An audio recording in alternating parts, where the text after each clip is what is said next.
Dice Pablo de nuevo en el versículo 1, yo pues preso en el Señor, les ruego que anden como es digno de la vocación con que fueron llamados, con toda humildad y mansedumbre, soportándose con paciencia los unos a los otros en amor, solícitos en guardar la unidad del Espíritu en el vínculo de la paz. Como dijimos al principio en el pequeño resumen del capítulo 1 al 3, nosotros no hemos creado la unidad en la iglesia, la creó el Señor, y mucho menos la tenemos que hacer ahora. Pero sí el Señor nos manda en estos versículos que tenemos que guardarla. Tenemos que guardar la unidad en la iglesia, tenemos que preservarla. Jesús ya la creó y nosotros no pudiéramos haberlo hecho jamás, pero sí nos manda a guardarla. ¿Cómo podemos guardar la unidad en la iglesia? Y yo noté acá, viviendo una vida que sea coherente con las doctrinas que Pablo vino enseñando del capítulo 1 al 3. ¿Cómo guardamos? Poniendo en práctica lo que Pablo enseñó al principio. ¿Y qué dicen esos 3 primeros capítulos? Ya lo dijimos, pero lo vemos más detalladamente. Présteme atención. Estábamos muertos en nuestros delitos y pecados. Éramos por naturaleza hijos de ira. Sobre nosotros reposaba la justa ira de Dios. No teníamos ninguna posibilidad de salvarnos a nosotros mismos. Estábamos ajenos a Israel, ajenos a todas las promesas del Antiguo Testamento, sin esperanza, sin Dios en el mundo, pero Dios, que es rico en misericordia, nos salvó. Nos escogió desde antes de la fundación del mundo, dice, para que fuésemos santos y sin mancha delante de Él. En amor nos predestinó para ser adoptados hijos suyos, para que vos y yo seamos miembros de su familia, que es la iglesia. Gracias a Dios. Según el puro afecto de su voluntad. Y me encanta esa expresión. Según el puro afecto. Algo puro es algo que no está contaminado por nada más. No es que había un poquito de mérito de Rubén, de mi hermano. No, es todo el afecto de su voluntad. Gracias a Dios. Porque merecíamos todo lo contrario. Para alabanza de su gracia. Dice que nos hizo aceptos en el amado. Nos redimió por su sangre, nos dio el perdón de sus pecados. Y dice que esto lo hizo para mostrar en los siglos venideros, o sea, ahora mismo, las abundantes riquezas de su gracia en su bondad para con nosotros en Cristo Jesús. Y además dice que nos dio la iglesia, que de los 2 pueblos hizo uno, como dijimos. En resumen, todo eso Dios lo hizo en Cristo para darnos a nosotros exactamente lo contrario a lo que merecíamos. Se lo digo de nuevo, Dios hizo todo lo que vinimos resumiendo para darnos a nosotros exactamente lo contrario a lo que merecíamos. O sea que si sos hijo de Dios en esta noche y perteneces a su iglesia, no mereces absolutamente nada de todo lo que Dios te dio. De nada de lo que tenés. Aún aquello de lo que crees que ganaste con tu trabajo, con tu mérito, Dios te lo ha dado. ¿Qué tienes que no hayas recibido?, dice el apóstol. Y si lo tienes, ¿por qué te jactas como que lo hubieras conseguido tú mismo? Dios nos dio exactamente lo contrario a lo que merecíamos. Y la pregunta es, ¿cómo debería ser la relación de un grupo de personas que realmente cree eso? ¿Cómo debería ser la relación de un grupo de personas que de verdad cree que no merecemos absolutamente nada, que todo lo hemos recibido por gracia de Dios? Si vos decís ser cristiano o cristiana, estás proclamando a todo el mundo que no mereces nada, que sos vil, que sos menospreciado, porque dice la palabra que lo vil y menospreciado del mundo escogió Dios. Entonces, si Dios te escogió a vos, es porque sos exactamente eso. Que no hay ninguna cosa en vos en la que puedas gloriarte. No merecemos nada, no mereces reclamar nada, y no hay nada en vos en lo que puedas gloriarte. pero Dios decidió salvarte.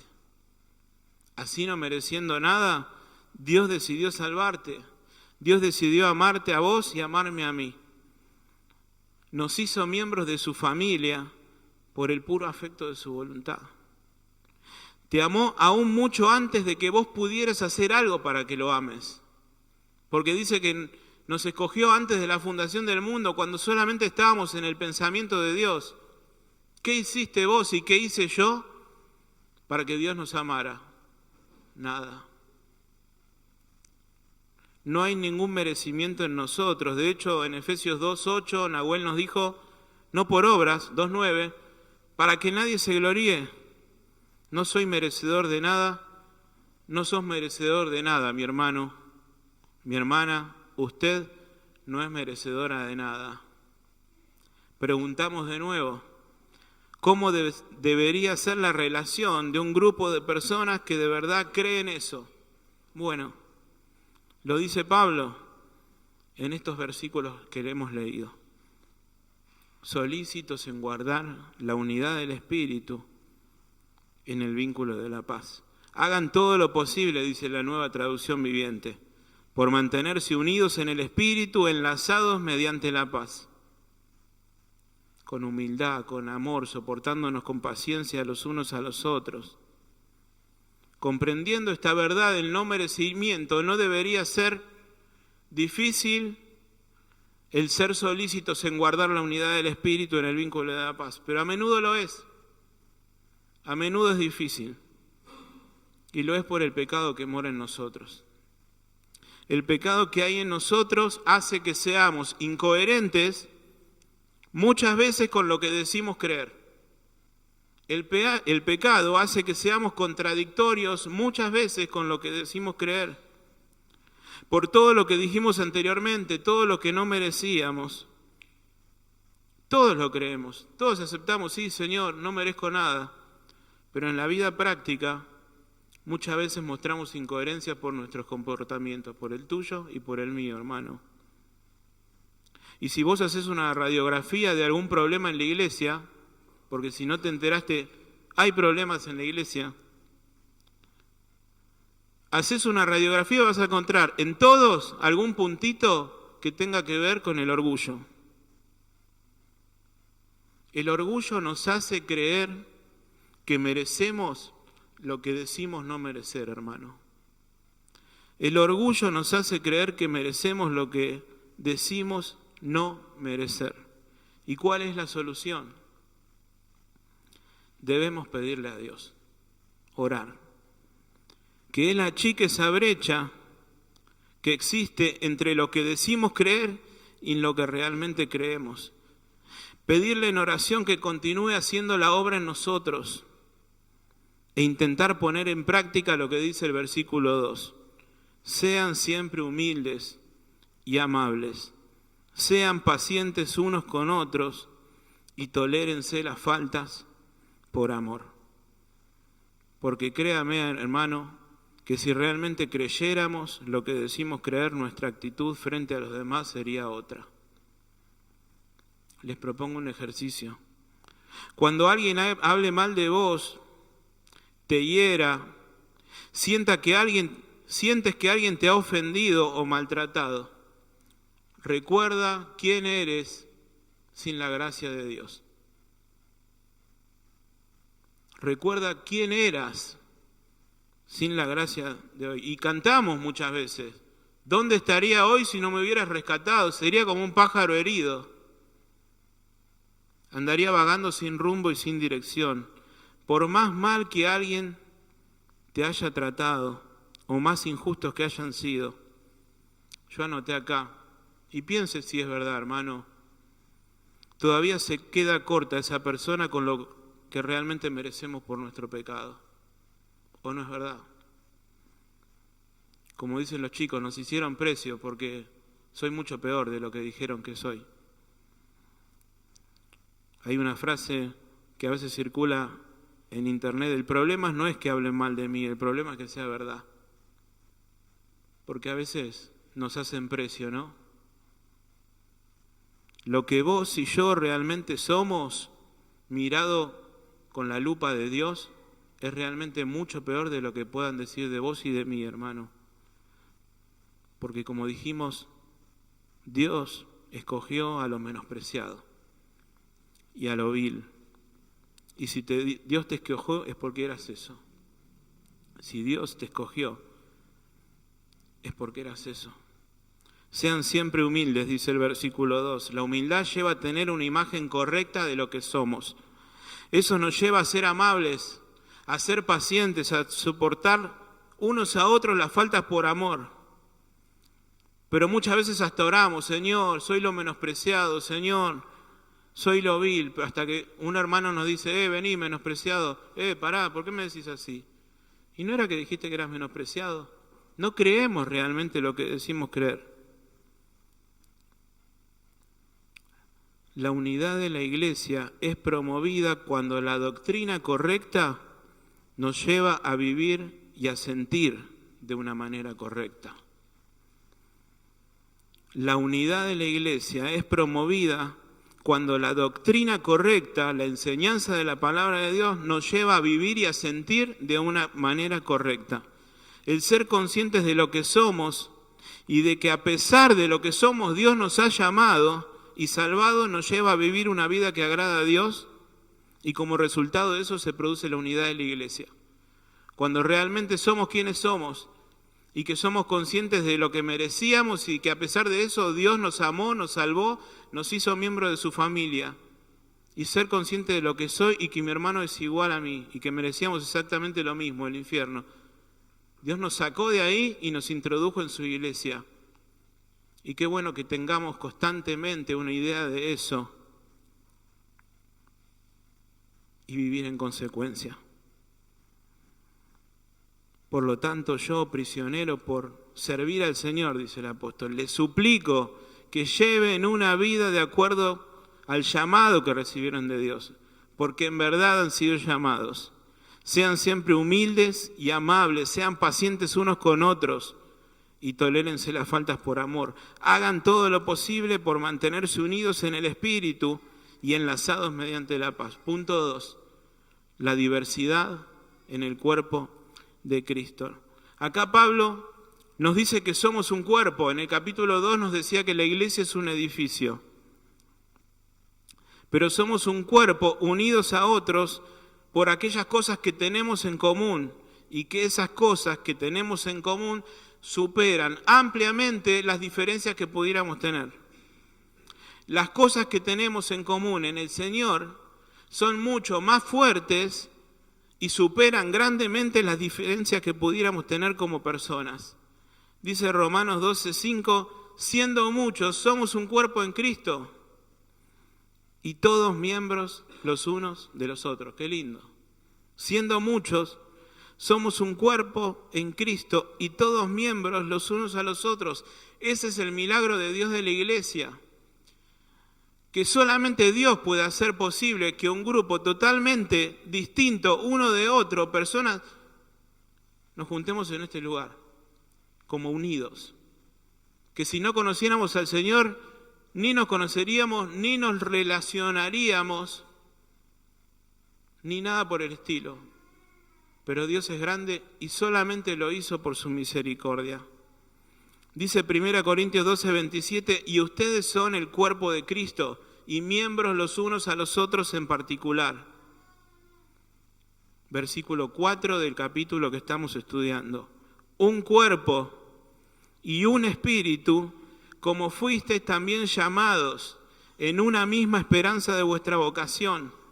Un Señor, una fe, un bautismo, hermanos. Fuimos todos bautizados en el bautismo de Jesús. Tenemos un mismo Señor, una misma fe. Miren lo que dice 1 Corintios 12:13. Entre nosotros hay algunos que son judíos y otros gentiles. Algunos son esclavos y otros libres. Pero todos fuimos bautizados en un solo cuerpo por un mismo espíritu. Qué lindo.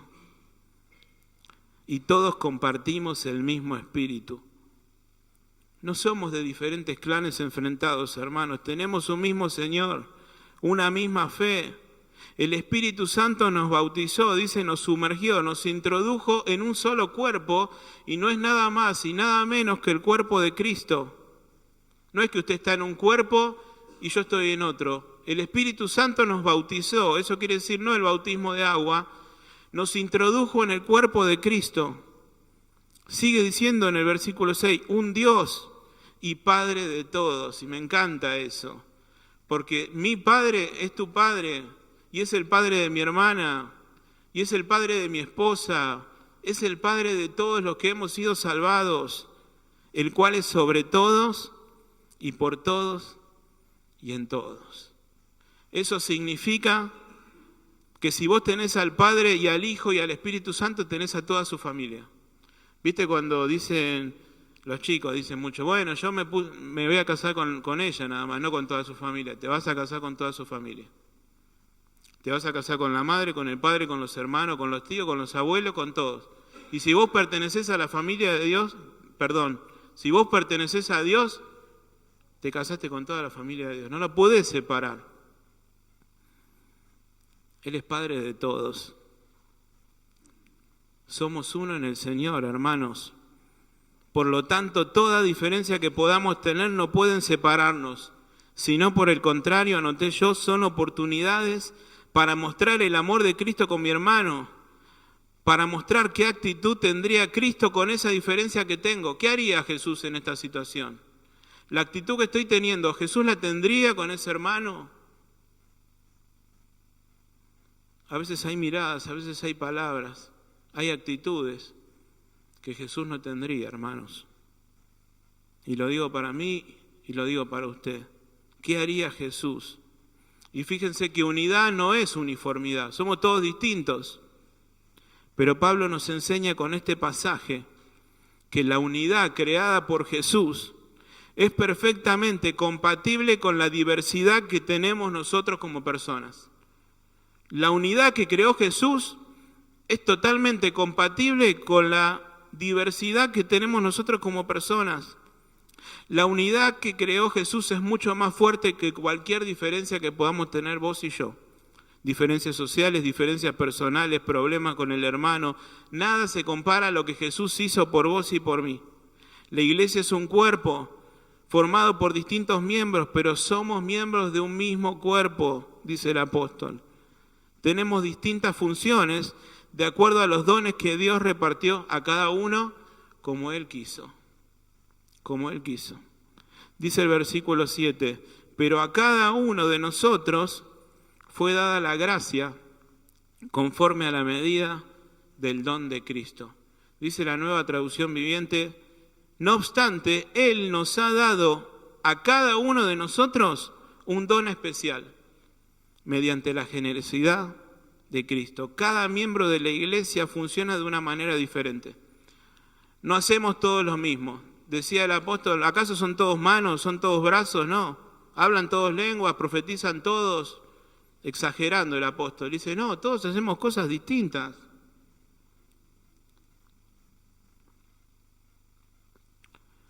Y el apóstol Pedro dice, cada uno según el don que recibió, ministrelo a los demás como buenos administradores de la multiforme gracia de Dios. ¿Para qué nos dio Dios esos dones a cada miembro de la iglesia? Para servirnos por amor, los unos a los otros. Lo dice Pablo en Gálatas, más bien servíos por amor los unos a los otros. Y acá salta otro punto, que si vos servís o hacés cosas por los demás, no es por tu propia iniciativa, es por el don que Dios te dio. Si fuera por tu propia iniciativa, no harías nada de lo que haces. Si hay algo bueno en vos, si este mensaje fue de edificación, si algo que vos hiciste por otro hermano fue de edificación, es porque Dios lo puso. Y la gloria se la lleva siempre el Señor. En esa posición en la que Cristo te puso en la iglesia y con los dones que Dios te dio, debes aceptarlos y servir con gozo, servir a los demás, aun cuando eso conlleve, como hizo el Señor Jesús, lavarle los pies a tu hermano. No, a ese no. A ese sí, porque Dios lo ha recibido, dice su palabra. Los dones que Dios repartió, dice Pablo, son un regalo que el Jesús exaltado hizo a su iglesia. Y acá leemos un pasaje un poco difícil, dice el versículo 8, por lo cual dice, citando un salmo que si alguno está notando es el Salmo 68, 18, por lo cual dice, subiendo a lo alto, haciendo referencia al Señor cuando ascendió, llevó cautiva la cautividad y dio dones a los hombres. Y eso de que subió, ¿qué es? Sino que también había descendido primero a las partes más bajas de la tierra, a este mundo se refiere. El que descendió a este mundo es el mismo que también subió por encima de los cielos para llenarlo todo. Pablo emplea este salmo, el Salmo 68, y la figura es la de un guerrero victorioso. ¿Qué pasaba? Cuando un rey vencía en la guerra frente a otro pueblo, dice que iba con todos los cautivos llevando el botín por ese pueblo derrotado, como un rey victorioso. Y esa misma figura la traslada a Jesús. Jesús cuando asciende, Jesús es ese mismo guerrero victorioso que en la cruz aplastó a sus enemigos. Jesús es ese guerrero victorioso que en la cruz aplastó a sus enemigos. Dice la Biblia que Jesús exhibió públicamente a los principados, triunfando sobre ellos en la cruz, los derrotó. Jesús es ese guerrero victorioso.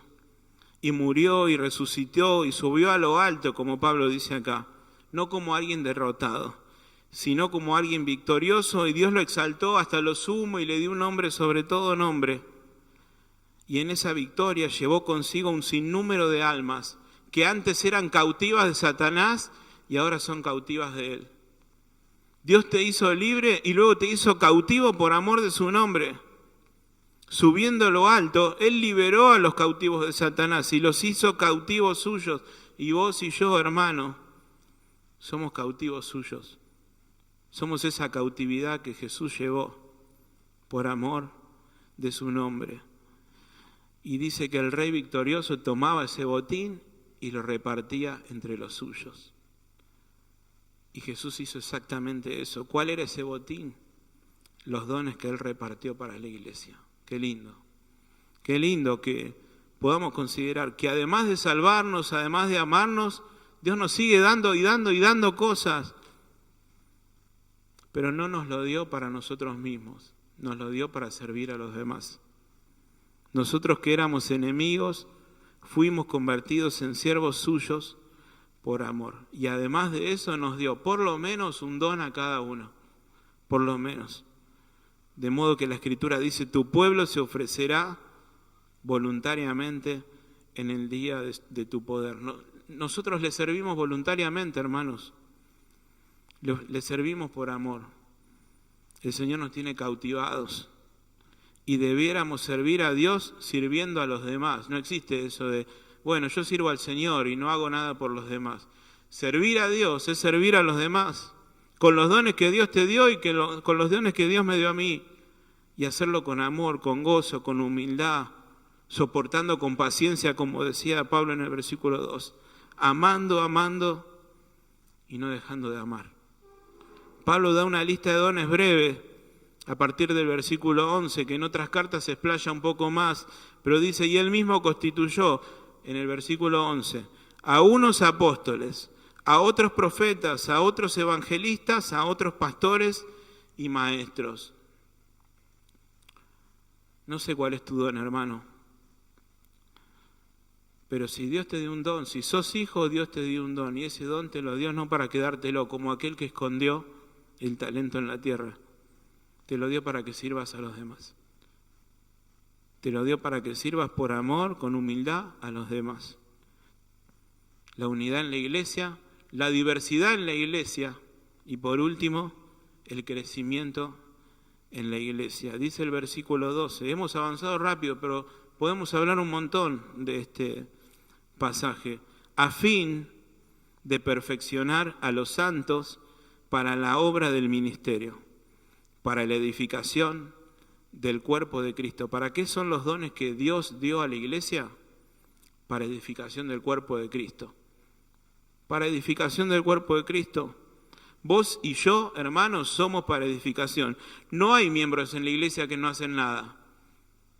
No existe.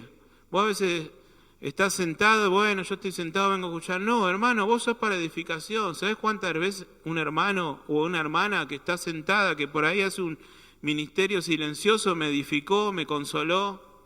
Come me vive diciendo, vivo orando por vos. Y me edifica, y me consuela. Y hermano, vos sos para edificación, y yo tengo que ser para edificación. ¿Cuál es la meta que todos debemos perseguir como iglesia? Ayudarnos mutuamente en crecer primero individualmente para el Señor, pero también crecer como iglesia para que todos seamos cada vez más como Jesús. ¿Cuál es la meta como iglesia? Que todos seamos como Jesús. Dice el versículo 13, hasta que todos lleguemos a la unidad de la fe y del conocimiento del Hijo de Dios, a un varón perfecto. Qué difícil, ¿no? A la medida de la estatura de la plenitud de Cristo. Solo no lo vamos a hacer, hermanos. Dios puso a la iglesia para que podamos lograr eso. Para que ya no seamos niños fluctuantes, no seamos niños llevados por doquiera de todo viento de doctrina, por estratagema de hombres que para engañar emplean con astucias las artimañas del error. ¿Cuál es la meta? Ser como Jesús. Ser como Jesús. Y Pablo lo dice muchas veces en sus cartas. Porque a los que antes predestinó, también a estos, para que sean conformes a la imagen de su Hijo. No le hago propaganda a la NTV, pero es buenísimo lo que dice. Pues Dios conoció a los suyos de antemano y los eligió para que llegaran a ser como su Hijo, para que llegáramos a ser como su Hijo, a fin de que su Hijo fuera el Hijo mayor entre muchos hermanos. ¿Estás siendo como Jesús? La actitud que estás teniendo para con algún hermano o algún grupo de hermanos, ¿Jesús la tendría? Cuando yo era chico, Graciela Loureiro me dijo una enseñanza que el día de hoy me la acuerdo. ¿Qué haría Jesús? En esto que está pasando, ¿qué haría Jesús? Eso que estás por decirle a otro, ¿lo diría Jesús? De la manera que estoy mirando a un hermano, ¿miraría a Jesús? Jesús es el ejemplo perfecto a seguir para cualquier problema que tengamos en la vida. Aprendan de mí, dice el Señor, que soy manso y humilde de corazón. Y el Señor encamine vuestros corazones, dice el apóstol, al amor de Dios y a la paciencia de Cristo. Él es el ejemplo en paciencia, en amor, en humildad, en todo. ¿Por qué no nos proponemos revisar nuestro fichero y decir, esta actitud que estoy teniendo no es como la de Jesús? La voy a sacar y tirar a la papelera, a esa que destroza los papeles, listo, ya está, nunca más. Y hacemos las cosas nuevas.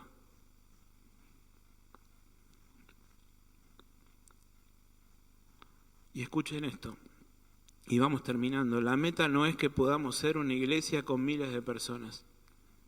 La meta no es que nuestros ministerios estén repletos de gente, que tengamos una superestructura eclesiástica o tener a todo el mundo ocupado sirviendo. La meta como iglesia es que podamos seguir creciendo a la imagen de Jesús. Nada más. Para que podamos ser como Jesús, para que Él sea el hermano mayor entre muchos hermanos. Y termina el pasaje en el versículo 15 y 16. Sino que siguiendo la verdad en amor, crezcamos. O sea, lo contrario a ser niños, como decía el versículo anterior. Siguiendo la verdad en amor, crezcamos en todo, en aquel que es la cabeza, esto es Cristo. ¿De quién? De Cristo, todo el cuerpo bien concertado y unido entre sí por todas las coyunturas que se ayudan mutuamente. Las coyunturas que se ayudan mutuamente. No haces todo solo, hermano. Según la actividad propia de cada miembro, recibe su crecimiento para ir edificándose en amor. Mi versión dice, sino que siguiendo la verdad en amor, crezcamos. En cambio, hablaremos la verdad con amor y así creceremos en todo hasta parecernos más y más a Cristo, quien es la cabeza de su cuerpo, que es la iglesia.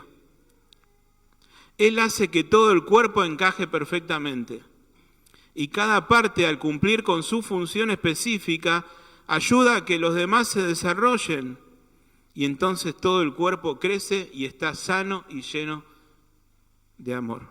Pablo acá vuelve a la figura del cuerpo humano para instruirnos en cuanto al crecimiento de la iglesia. La iglesia no es una institución, la iglesia es un organismo vivo. Cada miembro contribuye al crecimiento del otro. Yo tengo que contribuir a tu crecimiento y vos, hermano y hermana, tienen que contribuir a mi crecimiento y al crecimiento del hermano que tenés al lado, de la hermana que tenés al lado. Cada miembro contribuye al crecimiento del otro. ¿Cómo? Al recibir y dar lo que recibimos de Jesús. Al recibir y traspasar a otros la vida que recibimos de Jesús, quien es la cabeza del cuerpo. Te bendeciré y serás bendición, dice la Biblia. No dice te bendeciré y me quedaré con la bendición. Dios te da algo para que lo des a los demás. Dios te dio una capacidad espiritual para que la administres en servir a los demás. No para que te quedes con la bendición, es para que se la des a tu hermano. Pablo apunta el crecimiento de dos lados. El crecimiento que Jesús hace con cada uno de nosotros de manera particular como hijos.